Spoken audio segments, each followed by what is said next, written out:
Well, hello, friends, and happy Tuesday to you. Thank you so much for joining me. And if you're joining on the replay, happy replay day to you as well. We're live and we're excited to welcome you to today's live level up conversation.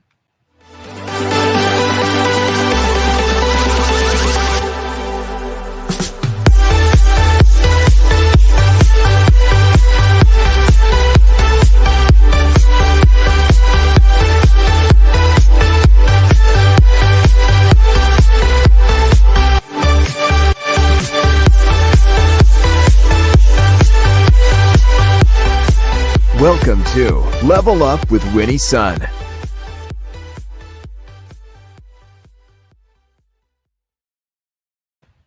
Hello, friends. I'm Winnie, your host, Forbes contributor, CNBC council member, and award winning financial pro here to keep you on top of relevant, trending business and entrepreneur news.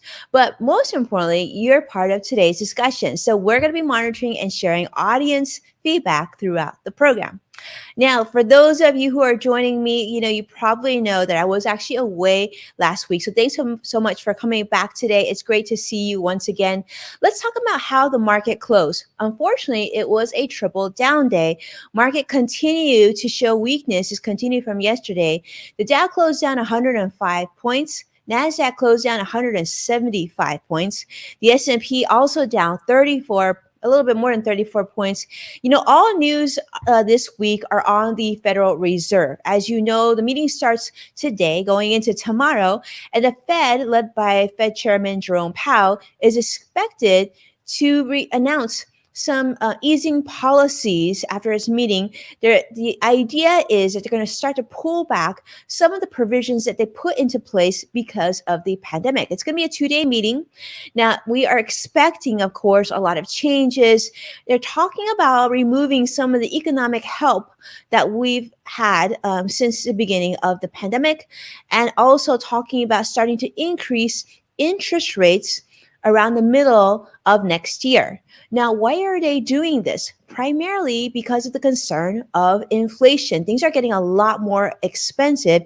You probably noticed this in your own shopping for groceries, maybe as you prepare for the holidays this year. Now, the Fed is likely to provide some new information for us, views on inflation, and of course, what we can expect. Now, there were news that came out today that inflation wholesale prices rose by almost 10%, 9.6% from a year ago. Now, this is the highest level going back to 2010, in fact, November of 2010. This is set to be even faster than the 92% estimate that they had originally expected. Now, remember, we're also still talking about sort of that general inflation rate. The core producer price index has increased by 6.9%, almost 7%. So as you know, historically, inflation sits around between 3 to 4% on a normal year. This is back for decades that this has been the case. Though things have dramatically gotten a lot more expensive much more quickly. So the Fed is saying that now they're actually not only going to pay more attention to inflation, they're also starting to make some changes, but they're also dropping some lingo. They're going to stop saying, I should say, they're going to stop saying that inflation was transitory. Now, you've probably heard them talk about this, transitory, meaning that it's not permanent. But this makes me a little nervous. I think it should make you a little nervous. What do you mean we're going to drop the word transitory? Does that mean we should expect permanent or more permanent really high levels of inflation? And if that's the case, what does that mean for cost of goods, how much money we're going to need to save for things like future education and retirement, and just housing and cars and all the things that you and I have become accustomed to having or needing to replace or buy for our normal goods. So things are getting a lot more expensive. Now, I want to say a quick hello. I see Vicky joining us from Facebook Live. Hello, Vicky. Thanks so much for being here. Kenna, it's wonderful to see you. Happy Tuesday to you. Jessica, wonderful to see you on LinkedIn Live. Hello, my friend. Thank you so much. I have missed you. I definitely owe you an update. And Jasmine, so wonderful to see you on LinkedIn Live as well. So grateful to have you here with us. So So much happening, and I'm going to definitely take you into the new year, and of course we're going to continue this in 2022, continue to keep you updated on what's been happening in the news, and of course how that's going to impact your finances. It's interesting because I've been having conversations about this, not only with different clients and whatnot, but even with my team, saying, although some of these things you might not feel like will impact you in one way, one shape or another, it absolutely will impact you. In fact, I just did a report yesterday on Fox Business talking about how, the average household, there's a study that just came out recently that the average household, the average individual only has about $3,000 saved for retirement. $3,000. That's a lot of people, a significant amount of Americans that are underfunded for their future retirement need. And you might say, well, fortunately, I have more saved up. But if we think about it, right, there's other issues such as Social Security, other social services, Medicare, whatnot. And where is that money going to come from if people have insufficient needs for future retirement, in many, many facets? So these is all things that we need to be paying attention to that will impact our bottom line, each and every one of us. Now, on some more interesting news, you should say this is pretty interesting already, right? Like what's going to happen with our levels of inflation? How much is the holidays going to cost us? And most importantly, how much are groceries going to cost us in the coming weeks as well? Nike has shared that today that they're actually buying a virtual sneaker company, believe it or not. They're going to buy a virtual sneaker company, RTFKT. Really interesting because this, they're not saying how much they spent for this, but I think you and I would agree it's probably an obscene amount that they pay for this. But they're spending a lot of money on this, I'm going to guess. This is a sportswear giant. Nike, the sportswear giant, is looking to quickly expand into what they call the metaverse. If you remember, Facebook is all about the meta, about metaverse. Now they're talking about how Nike's going to become one of the first major companies to enter this virtual world, this shared virtual world, which has been talked. A lot of people are talking about this in the business world. As you know, Facebook, we mentioned earlier, rebranded itself as Meta Platforms. They're definitely jumping into this virtual land, digital assets, and whatnot. And now, like Nike is going into clothing for avatars. I mean, how much will we be paying for this? Because it sounds like obviously they're jumping into and making a large commitment into this space, which just translates into they see revenue potential. So really interesting. Now, on other areas of tech, unlike Nike and some of the other companies, tech was also a major source of weakness today for the financial markets. We continue to see more weakness pulling back on the stock market. That's why you also saw that big dip in on the NASDAQ side, because people are continuing to be very concerned about Omicron, the new pandemic variant. You've probably been talking about it. You've probably heard about it. Some of you, I know, because I've been talking to some of you, are actually sick of talking about it. And I think many of us could agree that we're sick about talking about it, but it's still impacting the financial markets. And so we're seeing it impact the financial markets. We're seeing it impact inflation. We're seeing it impact in so many facets of the financial life. Now, on some positive news, though, tomorrow, I'm going to be joining CNBC greats Ali Privatera, Kelly Grant, AJ Hess from CNBC. We are going to be talking to students from Junior Achievement about financial empowerment. And I thought that was interesting. Next week, it's going to be really fun. It'll be tomorrow. I'm looking forward to it. I've had a really tough week last week, trying to get back in the swing of things, but we'll get this taken care of. But what's nice about this is showing that the importance of getting financial education and information into the schools, into high schools. I believe that tomorrow we're going to talk to a high school group. So that should be a lot of fun. I'll continue to update you on that because lately I've been doing a significant amount of corporate speaking. So if you are part of a group, you don't even have to be part of a company. Maybe you're part of maybe you have a knitting group, right? Maybe you're part of, I don't know, some chamber of commerce, whatever. If you have a group and you have members who are interested in upping their awareness on business topics, financial moves that they should be making, definitely reach out. We have this really nifty page on the website. This is on the winniesun.com website. Definitely check it out and submit a request because I am doing some volunteer speaking and I would be honored to volunteer and speak for your organization, but you're going to have to reach out pretty quickly because we're not going to be able to do this for everybody and every group and every company, every church. If you have an interest, definitely reach out, submit your form. We're going to pick some groups before the end of the year now so we can start booking those for you next year. So you'll have Winnie at work or Winnie at your group.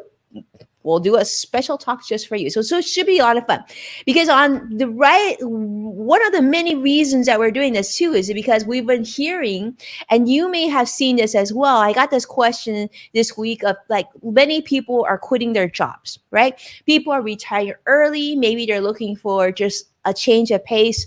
What are some things that you need to know if you're considering making a job transition? Now, I prepared some notes for this, but I want to share these with you because now you may not be looking to make a change, but maybe you thought about it. Maybe you've thought about retiring early. I have thought about it in the past. I know many people that I talk to. So here's the thing. If you're thinking about this, here's some really smart financial or business or, moves to make.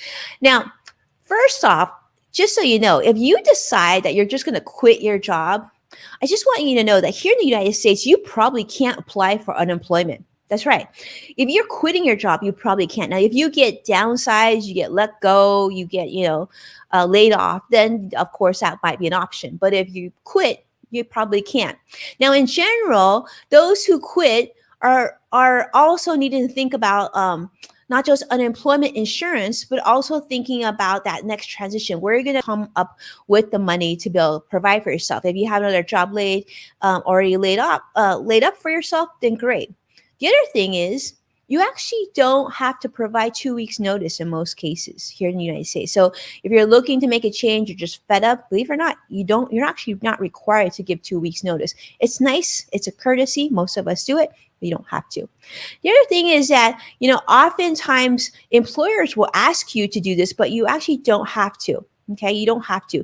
The other thing is almost all employment relationships here in the United States are at will, meaning that an employee can quit or terminate employment at any time. And same with your employer. So giving that 2 weeks notice is ideal, but it's not required. Now, the things that you want to do though, before you make that switch, if you decide to quit or you make that transition, is make sure, check your benefits. This includes your medical benefits. If you have a plan, check things like your 401k. If you have employee stock, I always recommend printing that statement out, printing your 401k, printing everything valuable at this time. And if, many of us aren't printing these days, so just save it in PDF so that you make sure you have digital copies of everything that you own. Do screenshots, do whatever method makes most sense for you. The other thing is when you do leave your company, you typically will lose your health coverage. Okay.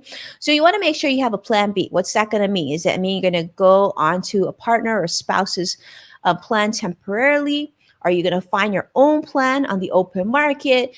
Make sure you have a plan in place. And if you have a new job already lined up, ask them when you can expect to be covered under their plan as well, because you want to have an expectation of when you do. If not, you might have to go on your old employer's plan through a law, which is called COBRA, which may give you that option. Now, you'll probably have to pay a little bit more, or could it be quite a bit more for your employer's share of the premium, but at least you'll have medical coverage that you're accustomed to. But you definitely want to comparison shop. Here in the United States, you can look at Affordable Care Act, healthcare exchange programs, and other ways to maybe that might offer subsidies based on your income levels. And don't forget to check on your extra vacation days. Now, many of you, because of the pandemic, may not have used your accrued vacation days. So make sure you know what those are, and make sure that if you still have some due to do, that they're paid out to you perhaps in your last check or whatnot. Depends on how your company does it. Now, some state laws will require companies to pay out your vacation balance in your final paycheck, but you want to check because every state can be a little bit different. Okay. CrossX Fighter, I see you joining us too live. It's great to have you with us. He's saying Cobra, like organization from G.I. Joe. I know, actually, Cobra stands for, in this case, it's sort of like the extension of healthcare benefits once you've left the company, depending on, what the benefit is, so that you pay a little bit more, but you could actually keep your medical insurance benefits app. I actually had to go Cobra. When I left one of my companies, previous employer that I left, I did actually go on Cobra. Maybe my husband went on Cobra. We paid for Cobra just to retain the same healthcare insurance for a little bit. And that was really helpful. Now, if your company's policy states that you would forfeit any remaining vacation upon termination, so you may want to then take any vacation days before you leave the company. So before you submit your notice, you might want to take some vacation and use your vacation so you don't lose it, right? That's super important, especially since you earned it.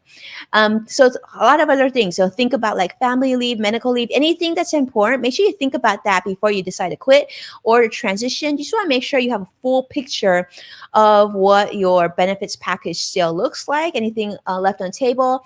Like I always say, if you have like flexible spending money, if you have a legal plan that you pay for through work, maybe you didn't get your living trust in yet, maybe get all that stuff tied up. The other thing you want to think about too is it's much easier to refinance your home or get a home equity line of credit set up while you have a paycheck. So if you still have a paycheck, you haven't terminated employment yet, you might want to do that just so that you have an emergency line of credit for those of you who are homeowners, or if you want to try and get your mortgage rate down, try and do that while you still have that paycheck, right? And that's really, really smart. The other thing, there's sort of a saying in the financial industry too, that when you leave your company, you take your money with you. And so I couldn't tell you how important that is and how smart that is to at least have a conversation with a financial professional, financial advisor, as well as your tax accountant if you have one. Really, really helpful. But I know, Vicky, you always feel like an American being on this show. Just today we're going to do that, but I'm going to tell you, we are one happy planet here. It is such an honor to have you join us from the other side of the pond. So thank you so much for your friendship. Appreciate it so much. But appreciate you for joining us, and welcome. If you're first time on the show, it's such a treat to have all of you with us. And as a reminder, you can find full episodes of Level Up on NASDAQ, now also on the CW San Francisco, Amazon Fire, Roku, and many other platforms. Be well. I can't wait to see you again this week. And take a moment to share the show with someone that you care about. Thank you so much for watching and supporting our program. Be well now. Bye-bye now.